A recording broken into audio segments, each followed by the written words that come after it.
It's the ultimate fighting sport, mixed martial arts.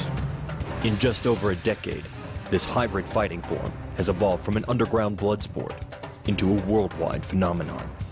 With just under 24,000 professionals in 2,500 leagues around the world, MMA has surpassed boxing and pro wrestling in popularity.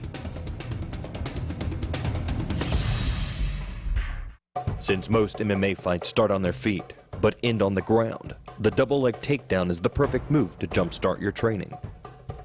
The fighter shoots off his lead leg, making contact with his opponent's midsection and wrapping his arms around his upper thighs. The fighter then uses the upward thrust of the hips to lift his opponent into the air.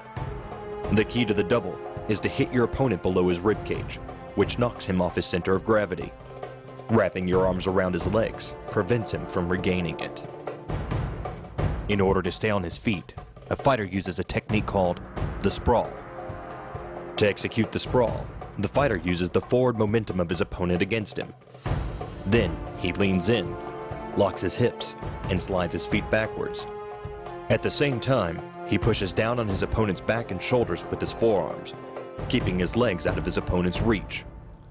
Coupled with the downward thrust of your forearms, he's now supporting your entire upper body with the back of his neck and head, which leaves him face down on the mat, vulnerable to any number of attacks. For fighters comfortable with kicking, the spinning back leg kick is a key MMA move.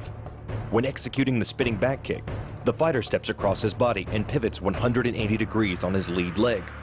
At the same time, he throws his head over his opposite shoulder.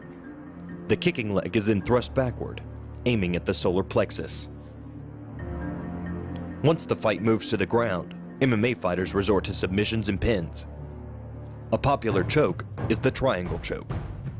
You initiate the choke by encircling your opponent's head with your right leg and crossing your left leg over the ankle, trapping your opponent's head and arm into a locked position. Finally, the fighter locks his hands behind his opponent's head and pulls, shutting off the carotid arteries.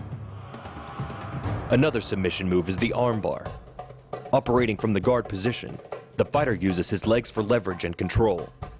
But instead of using the leg lock as a fulcrum for choking out the opponent, his inside arm is leveraged against your upper leg or hip. Grabbing the trapped arm, you then flip your leg over your opponent's face and hyperextend the arm.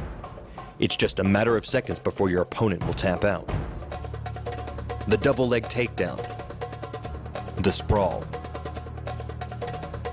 the spinning back kick, the triangle choke, and the armbar.